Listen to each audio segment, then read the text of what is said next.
Hello, hello, everyone. Welcome back to Anna's English channel. I am so thrilled you are spending your time with us today. I'm your friend Anna, and I want to help you feel like speaking English is as natural as breathing. Today, we are tackling a topic that sounds simple, but is actually quite a big deal: introducing yourself. Hi, Anna. Hi, everyone. Oh, introducing myself. That's a classic. But honestly, every time someone says, "Tell us a bit about yourself," my mind just goes blank. I usually just say, "I'm Leo, I'm from the city, and I'm a student." And then I stop. It feels so boring. I hear you, Leo. It's hard because we want to sound interesting, but we don't want to sound like we are bragging or reading a resume.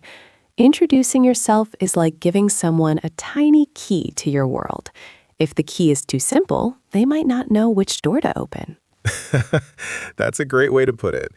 I feel like I'm giving them a key that doesn't open anything. I want people to feel like they know me a little bit after that first minute. Exactly. A good introduction is more than just your name and your job. It's about your energy and a little bit of your story. Today, we're going to help you move past the name, age, job routine and find a way to introduce yourself that feels authentic and warm. I'm ready. I want to stop feeling like a robot when I meet new people. Let's find that magic key. So let's do it. Remember, everyone listening, there is no perfect way. There is only your way. So let's relax, take a deep breath, and find your voice. So, Leo, when you meet someone at a party or a new club, try to think of your introduction in 3 small parts: who you are, what you do or love, and a tiny human detail. A human detail. Like, I have 2 legs? Not quite. I mean something that makes you you. For example, if I say, "Hi, I'm Anna. I'm an English teacher," it's okay. But if I say, "Hi, I'm Anna. I help people find their voice in English. And I'm a huge fan of spicy food," which one sounds more like a real person? The second one, definitely. The spicy food part makes me want to ask you, "Oh, what's the spiciest thing you've ever eaten?" It starts a conversation. Exactly. That human detail is a conversation starter. It gives the other person a hook to hang a question on. So, I'm Leo. I study computer science, and I'm currently trying to learn how to bake the perfect sourdough bread. That is brilliant, Leo. I can already imagine the bread. It makes you sound approachable. You aren't just a student. You are a baker in training. It feels much more comfortable to say that. It takes the pressure off being professional and lets me just be me. Now, Leo, we have to remember that where we are changes how we introduce ourselves. You wouldn't say the sourdough bread line in a serious job interview, right? Probably not. They might think I'll spend more time in the kitchen than at my desk. True. In a professional setting, we want to stay focused on our skills, but we can still keep that warmth. Instead of "I am an accountant," you could say, "I'm an accountant, and I really enjoy helping small businesses grow." Oh, that sounds so much more positive. It's not just the job title, it's the purpose behind the job. Precisely. You are showing them your value. And in a casual setting, like a hobby group or a neighborhood meetup, you can be even more relaxed. You can talk about your why you joined the group, or what you hope to learn. So if I join a hiking group, I could say, "Hi, I'm Leo. I work in tech, but I joined this group because I really need to get away from screens and enjoy the fresh air." Perfect. That is so relatable. Every single person in that hiking group probably feels the same way. You've just created an instant connection. It's almost like I'm looking for the we in the I. I'm looking for what we share. One of the most attractive things about a person is their passion. When you talk about something you love, your eyes light up, and your English actually becomes smoother because you aren't overthinking it. I've noticed that. When I talk about video games or my favorite movies, I forget that I'm worried about my grammar. That's because your brain is focused on the message, not the mechanics. So, when you introduce yourself, try to include a tiny bit of that passion. even a short sentence like, I'm really into photography lately, or I spend most of my weekends exploring new bookstores. I like how that sounds. It paints a picture. It really does. It shows your personality. And remember, it's okay to say you are still learning something. You can say, I'm currently exploring the world of jazz music, or I'm trying to improve my cooking skills. That makes me feel less like I have to be an expert. I can just be a learner. We are all learners, Leo, even in our own lives. Being a learner is actually very charming. It shows you are curious and open to the world. Sometimes people skip the introduction and go straight to, so, what do you do? This can be a stressful question for people who are between jobs or don't feel defined by their work. Yes, I hate that question when I don't feel proud of my answer. It feels like I'm being judged by my salary. I understand. But here's the trick.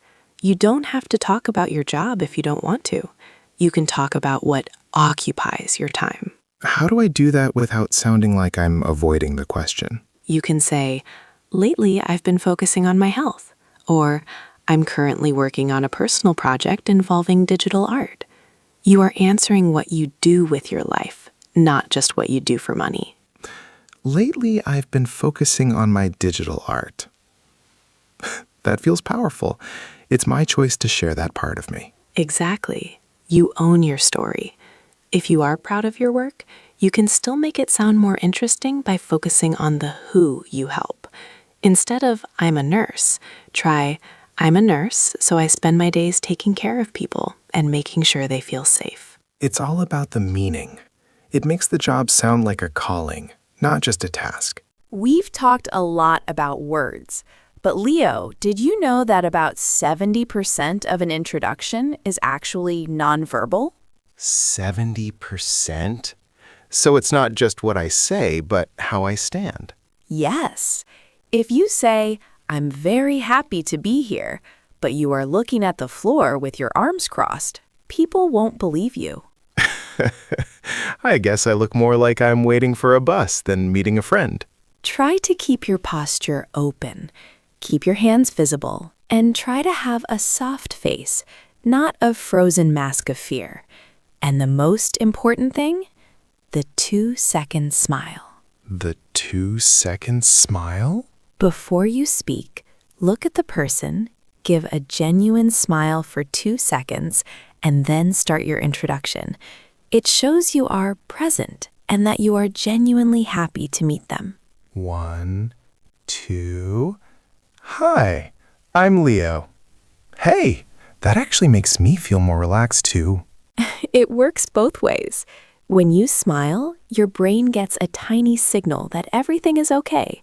It lowers your stress levels. As we get closer to the end, I want to talk about the practice. Introducing yourself isn't something you do once and then you're finished. It's something you can refine. So I should practice in front of a mirror? You can. Or even better, record yourself on your phone. Listen to your tone. Do you sound like someone you would want to talk to? Do I sound like someone I would want to talk to?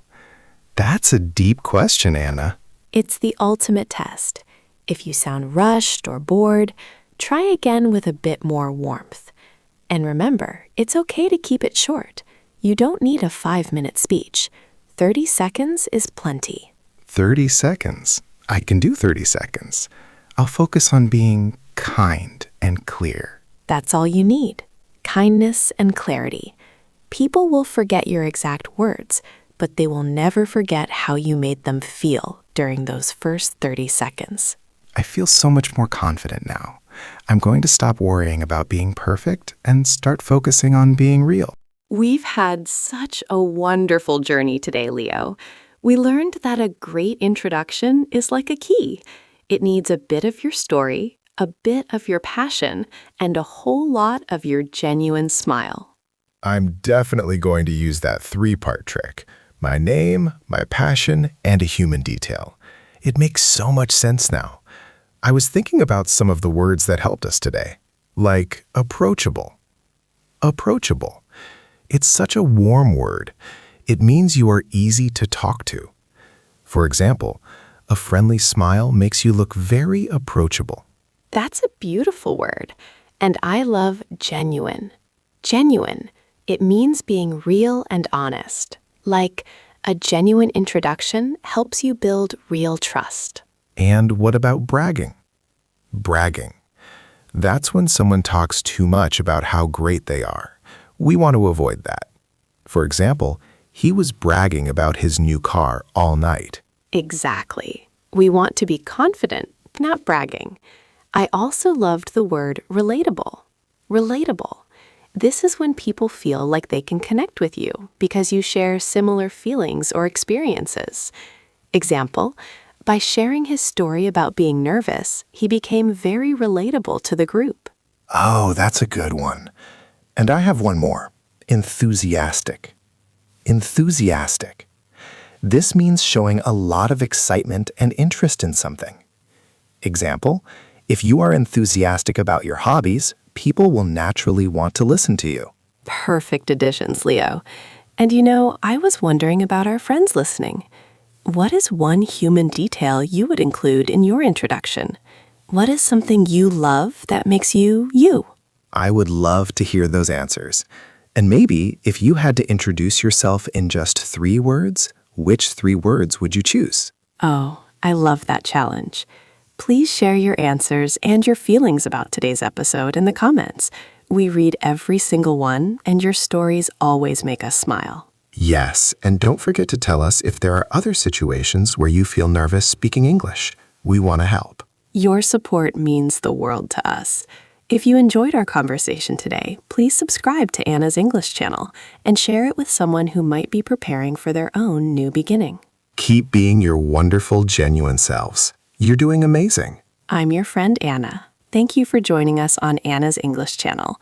Until next time, bye-bye. Bye, everyone. See you soon.